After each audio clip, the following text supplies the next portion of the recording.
23শে ফেব্রুয়ারি থেকে শুরু হচ্ছে WPL সিজন 2। প্রথম ম্যাচ ডিফেন্ডিং চ্যাম্পিয়ন মুম্বাই বনাম দিল্লি ক্যাপিটাল।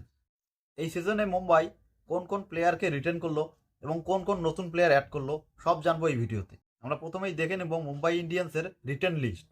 মুম্বাই ইন্ডিয়ান্সের খুব একটা বেশি প্লেয়ার দরকার ছিল না, দু একটা প্লেয়ারের উপরে বিট করেছে। আমরা একে একে দেখে নেব কার উপরে বিট করেছে এবং কাকে পেয়েছে মুম্বাই, সবই জানবো এই ভিডিওতে। আগে দেখে নিচ্ছি এবারে রিটেন করলো কাকে।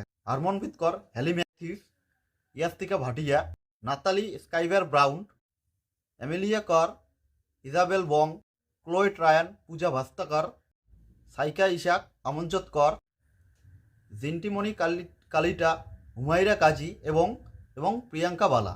মুম্বাই যে দুটি প্লেয়ারের উপর সব থেকে বেশি বিট করে সেটা হচ্ছে Annabel Sutherland and Shabnim Ismail. Annabel সাউদারল্যান্ডকে মুম্বাই নিতে পারে না, কারণ দিল্লি মাঝখান থেকে বাজি মেরে দেয়। এবারে মুম্বাই নতুন প্লেয়ার অ্যাড করেছে, তাদের মধ্যে শাবনিম ইসমাইল, আজীবন সাজনা, আমনদীপ কর, ফাতিমা জাফার, কীর্থানা বালাকৃষ্ণন।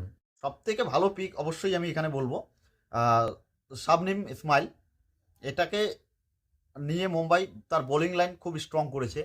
ফাস্ট বোলিং মুম্বাইয়ের এমনি তো কম ছিল না, যদিও আছে, কিন্তু প্রফেশনাল এক্সপিরিয়েন্স খুব কম ছিল তাদের মধ্যে। এবারে শাবনিম অবশ্যই একজন ট্যালেন্টেড, কোনো এই বিষয়ে কোনো সন্দেহ নেই, এবং এক্সপিরিয়েন্স ওর মধ্যে ভরপুর আছে। রিসেন্টলি বিগ ব্যাশ খেললো, বিগ ব্যাশে 13টি ম্যাচে 14টি ম্যাচে 13টি উইকেট নিয়েছে।